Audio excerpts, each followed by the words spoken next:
Hello everyone, I'm Dr. Han Fan. In this video, I'm going to show you object-oriented programming inheritance in Python.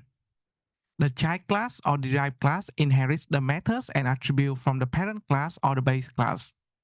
In this example, I have the base class animal with the attribute name and the method display name. The derived class dog inheriting from the class animal, it has its own attribute breed and its own method display breed.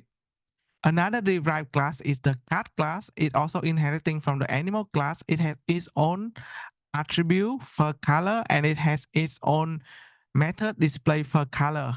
However, the object dog and cat not only can call its own methods, it also can access to the attribute and the methods of the base class.